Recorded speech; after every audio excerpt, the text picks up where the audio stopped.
You already know what time it is and what this is all about. It's like I might as well say this is WFSO reaction, Bucks edition. Um, of course, everybody, a little bit stung with the loss and stuff tonight. So yeah, I can understand that. But it's like, okay, I'm going to check my boy, Barrett. So let's see, what his outtakes of the game, whatever. Then I read the title, Missing Mitty. If y'all saw the video I posted out earlier, about tonight's game, and I showed y'all how the Wizards were doing, they were winning, but it's like in a way that Chris Middleton was doing the same thing, but although Kyle Kuzma was like 2 and threes, but Chris Middleton was 1 to 5 from threes, like field goal, whatever.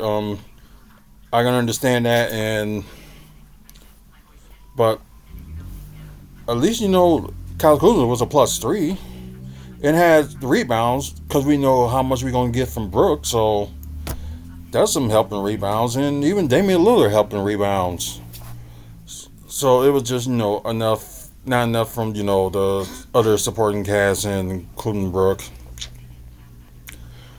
Uh, but I know some of y'all saying that we need to get a have put like another 7-footer rebound. We ain't had to. They ain't had to do like everything that Brooke does, but at least they can have somebody that can rebound, defend, block shot. They can be an offensive scorer in the post or whatever, but that's it. I'm sorry to say that. I think Jericho Sims kind of fit that bill. Maybe you should put him in the starting lineup. Although he had 3 blocks, more to say for Brooke, but just an idea that you just got to think about. But you know what? Cause I know it's gonna be a crazy thing. He's gonna talk about with the title he was saying like missing Mitty, although it's a Bucks versus Magic reaction. So I'm just gonna hear what he said and have my thoughts.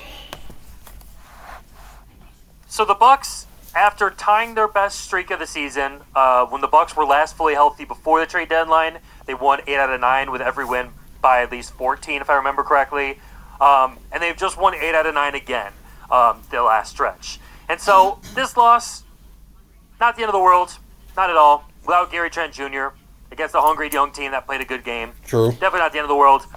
But at the same time, there was a thing or two that went poorly that is kind of something I've been talking about. Here we go. That I worry about against the best teams with the best defenses, or the best coaching as well, like the Cavs, the Celtics, like the Knicks, like even the Pistons just defensively.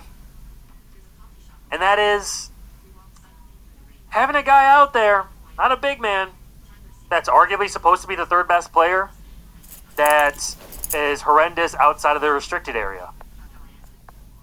Here we go. Sorry. I was a hater when I was saying about Andre Jackson at the beginning of the season. I wasn't saying he should be completely cut out of the rotation. I thought he should be playing some energy minutes off the bench. Now he's completely cut out of the rotation. Fair enough. But I was a hater for saying it back then when people were thinking he was saving our season. And the same thing's happened recently with the Kuzma deal. KPJ's been hooping since the trade deadline. Jericho Sims increasingly playing great defense and just being a huge upgrade over Bobby because Bobby wasn't playing any defense and because Bobby would be a ball stopper offensively, and now we have better ball movement when we don't have that on the floor. And so those changes, and combined with just the team being healthier, like I said, last time the team was healthy and just had 2 bigs before the deadline, we also won 8 out of 9. But those factors are leading to the Bucks having recently just won 8 out of 9. And so people, when things are going good, they overlook anything that's not good, and they just think, well, we're winning, so that means everything is good. Or combine that with the fact of overly wanting to be hopeful about the new piece, and it just leads to people being a little, I'm not going to say overhyping Kuzma, but being maybe a little acting like that there's no concern about Kuzma being the worst jump shooter in the NBA. If you understand Kuzma's hustle as a 29-year-old compared to a 33-year-old Chris Middleton, as I was mentioning earlier in my last video, that he attempted 5 3-pointers and only made one. At least Kuzma didn't attempt more 3-pointers than Chris Middleton would. It's like, yeah, Chris Middleton doesn't attack that much at the rim. Kuzma does. Although, as I also mentioned, that there were some calls that the refs made that took some of the stuff away from the team tonight. I mentioned that. Like, you're an idiot if you think that's a concern. Look how well he cuts. Look at this and that. It's like, I'm not saying he's a straight up bum at everything, but we have to. You kind of are if you had the title on your photo saying missing midi. You kind of are. To be real here, that when you can't shoot a jumper, you're not a great decision maker. Like, you don't really get assists. You kind of miss guys that are open. I agree with his bad decision making. I do agree with that. Kyle Kuzma does have bad decision making moves. So that I can agree with. Like, you'd say he had missed a guy wide open because of the rim, and then he traveled. Like, those things, it kind of worries you against the best defenses. And there were times today where they were daring him to shoot. He missed a couple threes, and a couple times where he just passed it to a guy that wasn't even open because he was unwilling to take the wide open shot. And so that worries me a little bit in terms of what happened today. And outside of that, I'm not petrified by this. It wasn't like a Dame disaster class at all. I wouldn't even say it was a Dame stinker. But just like, Dame, man, play the way you played at the beginning of the third quarter, because I don't think that it's like, oh, he can't play against great defense or anything like that. But I don't know. It seems like he gets a couple shots in a row and then he just misses a couple shots in a row, gets a couple tough looks, and then just starts being passive. And it's like, I wish Damian Lillard was more passive in this game. He only had 4 assists. Dame can do better than that. It's just like I mentioned in my last video. Him, Giannis, and Dame don't always have to play hero ball when it comes to closing the game. You have other teammates. Think about that. so at the beginning of the third quarter, he had a terrible first half, and he came out cooking. He had 3 threes in a row. He had a nice assist where he drove in, drew 2 defenders, a kick out to Brokeback Mountain. Brokeback Mountain hit the 3. And it was like, yes, this is how we need you to play, aggressive, assertive. And then, not much for the rest of the third quarter. And then he comes in at the end of the fourth, and the Bucks had been cooking, and the ball goes in his hands, and it's like, it's not like you have to take the shot, but either like step back 3 if you could get the look, and then if you miss, maybe Giannis will grab the rebound for you the way he's playing, or just drive into the defense and look to set up Giannis on a lob or get a kick out. Yep. Like, I think KPJ's helping so much because he's really getting into the teeth of the defense and getting. I actually do agree with that. That is a good point. Actually, because like I mentioned, they ain't have to always do hero ball. You can like set something up. Because Orlando knew that Dame was going to take the last shot. Because he's a better, I wouldn't say like a complete better shooter, but he's a veteran shooter than anybody was out there. But maybe Kevin Porter Jr. would have been open and could have hit a 3. He was 2 for 2. But Dame was 4 for 9, so that's still not bad. But, that 9th attempt was that, buzzer beater that he didn't make.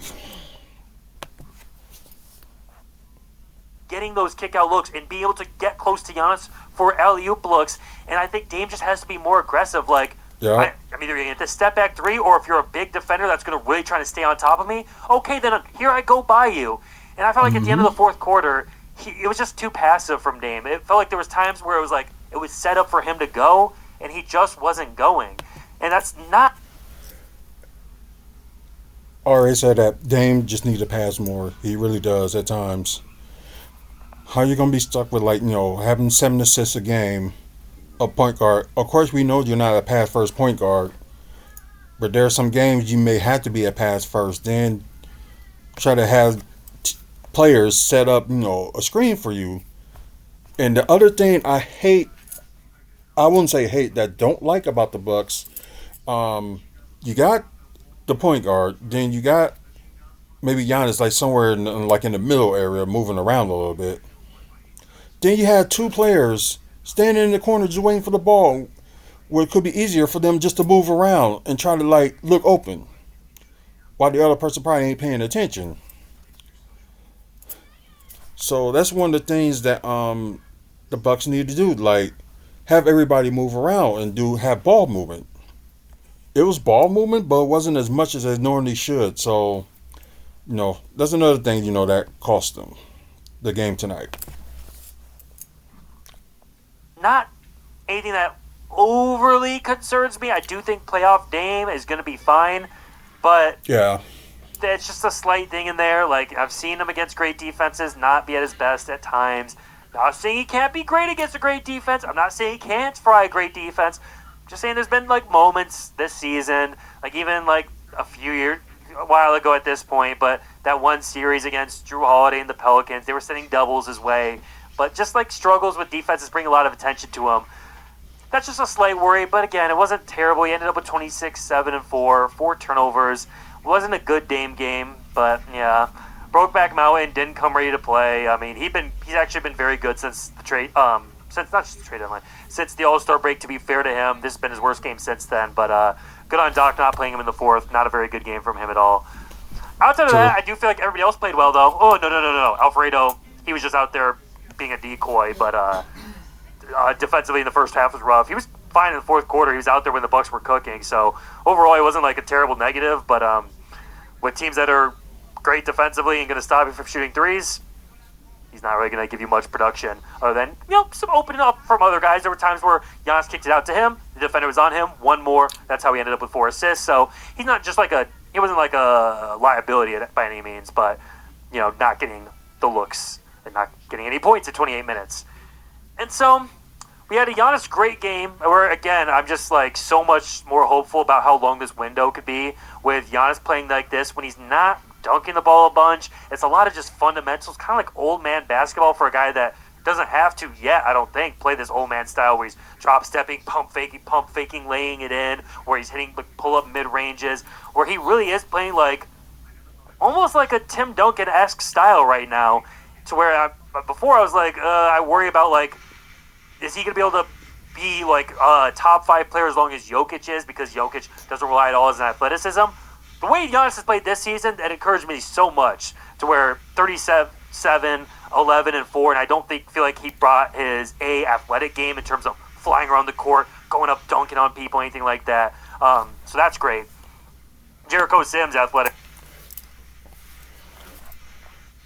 it was times that Giannis was getting doubled, and he didn't pass it that much, which is like one of his Giannis issues, that they don't do more ball movement or pass enough. So our big two needs to pass the ball more, or do more ball movement, or start with the ball movement. It's like them two are controlling the game, and they just really need to pass the ball. Something they need to learn. Athletically, 3 blocks and a sticking amazing dunk booming it on Jonathan Isaac. I felt like when he got taken out too early, but it was arguable. We had success with Giannis at the 5 in the fourth quarter as well. Yeah. And it opened up Giannis to have more looks at the rim without having Jericho Sims on the floor. So I'm not too mad at that decision. I think it worked out fine. But yeah, Jericho Sims a great 13 minutes for sure. And then KPJ, 23 minutes. I think against a great... I'm not ready to move KPJ into the starting lineup yet. I think it should be steps moving forward. But today especially, there should have been more minutes for KPJ. I think he had 8 minutes in the first half. That was just stupid going in. Like, even before knowing that he was going to hit like this today. Like, for one, Doc should have saw that he was hitting right away. But also, you got to think, okay, the Magic, they forced him to shoot mid-range jumpers. Last time we played the Magic, we beat them. We had like 119 points, and I think we shot 12 threes that game. Like, we were just living off mid-range. K-Mid had a great game. Like, it was just mid-range because that's the way they play. They want to stop you from dunking and stop you from getting threes. Especially stop you from getting threes. And so that's a Kevin Porter Jr. type of game against a physical, tough defense where you need a shot creator. And then on top of that, Gary Trent Jr. was out today. He's another guy that can hit pull-up jumpers, but you don't have him available at the guard position. So the idea that Kevin Porter Jr. would be getting 8 minutes and a half, that was insane to me. So I'm not one of these guys saying move him in the starting lineup. I think Taurean Prince in the starting lineup is fine. I think we usually start games out pretty well. And honestly, the size can get... In one of his videos, he did a thing that Taurean Prince should not be in the starting lineup. I know he said the same thing about Andre Jackson Jr., but he said the same thing about Taurean Prince. So, I just want to point that out. Taurean Prince didn't do that bad tonight, especially 3 straight threes within like maybe a minute or two. So yeah, it's one of the reasons that the game was that close. Yeah, he is one of the reasons that the game was close. Be a little bit intimidating to start games. I'm not mad at that. I just think Kevin Porter Jr. should have had more minutes off the bench today for sure. Other than that, Taurean Prince came up huge in the fourth quarter, helped keep us in this game on both sides. The threes weren't hitting for most of the game, but he played good defense throughout the game. He's been very good. He's had ups and downs throughout the season, but for a while now he's been hooping, and I got to give him his credit there as just a true role player, and also respect for... It wasn't like the worst. I don't even think it was necessarily dirty. It wasn't that much, but Franz Wagner, a little push from Giannis from behind, and just Taurean Prince being there to check him. Like, I like that. That's a good team. Where I feel like Bobby, the technicals I can remember from him throughout his career, it's like he's kicking up his legs in the NBA Finals because he didn't like a call that went against him.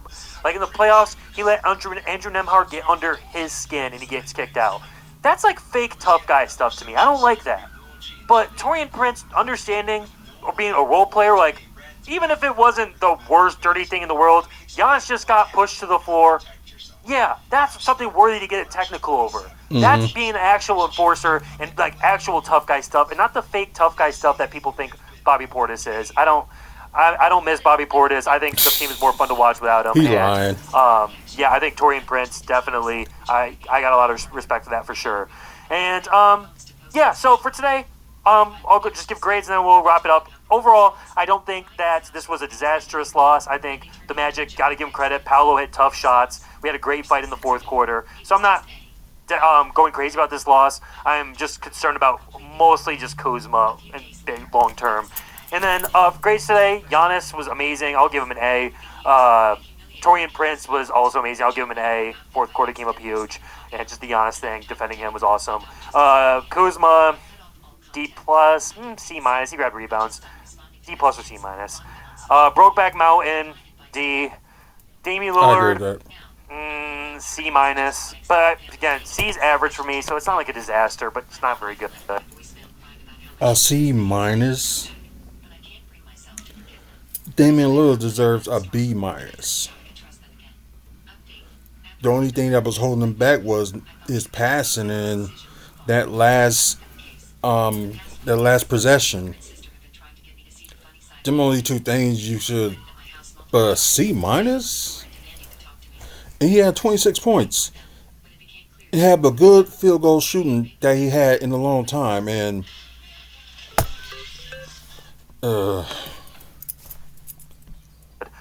Jericho, for standards, not very good. Jericho, B, maybe B-. I'll give him a B. He had some big plays. Kevin Porter Jr., A. The only reason his numbers weren't bigger is they took the ball out of his hands. I actually thought when Dame went back in the game, if he wasn't going to be aggressive, then he should just let KPJ continue to create and maybe try and be an off-ball guy. As the only bucket he got in the fourth quarter was when the ball skipped around and got to him in the corner. Basically, I think it might have been a one-dribble step back, but it wasn't like him creating the offense. So I thought Kevin Porter Jr. should have been able to continue running the offense when Dame went in. So Kevin Porter Jr. was great, A or A-. And then AJ Green, he had no points, but the decoy stuff was pretty effective. He did make good extra passes. But then the first half, he had Jericho wide open under the rim on the inbound, missed that. C, I don't know. Yeah, C, something like that for him. That. Yeah, so hopefully, maybe Gary will be back tomorrow. We'll have a big test against the Cavs. We're hoping. The team that we match up fairly well with. They're a big team. We're a big team. We have the best player on the floor. So I do like our chance to be able to beat them. But at the end of the day, they are the best team in the league for a reason.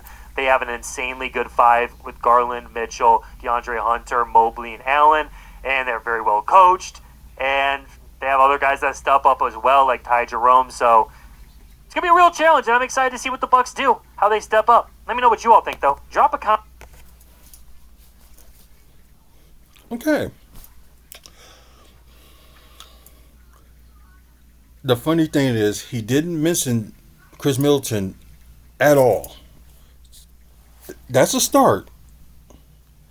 But putting it on your, the title for when you look at the video and you had the photo just saying missing Mitty, you're like questioning yourself. It's like, you can be his fan, but it's like, talk about mid, make like another channel to talk about, Chris Middleton or whatever like that. Do something like that.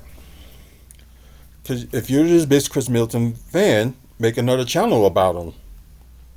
And I bet you all the fans of Chris Middleton will really appreciate that. So, yeah, most of his takes I agree with, but a few of them is, kind of puzzling. So, yeah, you're gonna have your agreements and disagreements, but I guess it's just mainly you just look at the facts at times too. So I normally, just try to go for the facts before, when people put their opinion. But it is what it is, and hopefully they do better tomorrow against Cleveland. And I do agree. Hopefully Gary Trent Jr. will be back tomorrow, because I don't even know why he was out for. Because I know he didn't play Wednesday's game, and of course tonight's game he didn't play. So I didn't hear or know like why he was out. Like, he was there at the game, but I don't know. I didn't know the reason he was out. But if y'all know something, let me know. Just comment below.